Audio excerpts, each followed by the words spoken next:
This is the second video that discusses how you plant trees. It covers how you orient the plant, backfilling the soil, and wire baskets. Now that the hole is dug, it's finally time to place the tree. There's going to be a couple of factors when you're deciding how to put the tree in there because you may not get a tree that has perfect branches all the way around. Focus on the function or the survival aspects first. If you have really harsh afternoon sun and the tree has more branches on one side of the trunk than the other, put that side facing the afternoon sun so that it can protect the trunk from sunburn. If that's not possible and you're still going to get afternoon sun on the stem, look at whitewashing the trunk to prevent that from happening. If the tree is not straight in the pot, you can shift the root ball while it's in the hole to get it straight.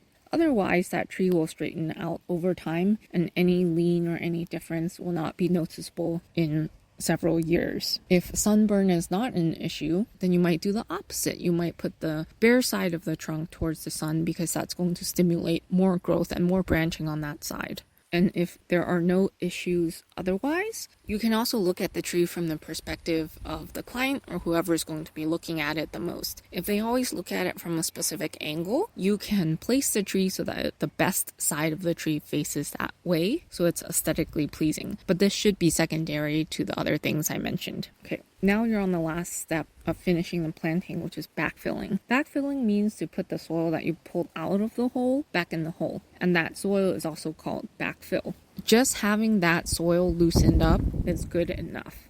You don't want to add organic matter to the backfill or even fertilizer because you're going to create these conditions that are better in the backfill compared to the soil that's outside of the hole. They're going to stay where the conditions are good and you'll have effectively created a pot in the ground. When your new tree is not trying to get out to the surrounding soil to get access to more resources, it's going to take longer to establish and it's going to be more susceptible to drought stress because its roots are not tapping into as large of a soil area. There are also other amendments like mycorrhizae, and those should only be used in very specific conditions in specific ways, not just a commercial product that you're applying. I have a separate video on mycorrhizae if you haven't watched that yet. As you're putting the soil in, because it's looser compared to where you dug it from, just make sure that you tamp it down with your foot or with a tool as you're backfilling it, so that any air pockets are kept to a minimum.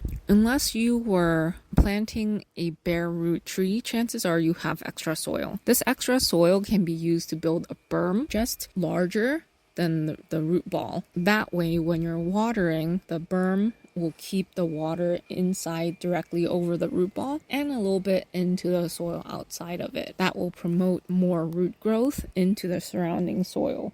As you're watering, you could rock the tree gently to help some of those air pockets fill in. You also want to make sure that you're not washing or putting any soil directly over the root ball because of those texture differences, especially if you have a fine textured soil over a coarser texture. That fine texture is going to hold more water. It's going to be less likely to give it up, and the water will more likely flow around the root ball instead of into it.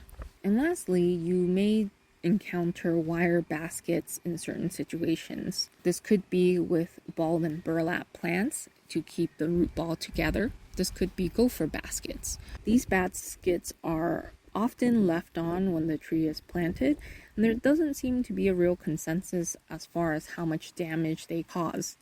As a root is growing against the wire, it's going to be girdled for a time, but it seems like the root grows around it and will re-establish its ability to move resources. There is also a concern that leaving a wire basket on limits how much the roots grow out. If the roots are able to grow out beyond that basket area and establish into the surrounding soil, the tree stability will not be affected by that basket.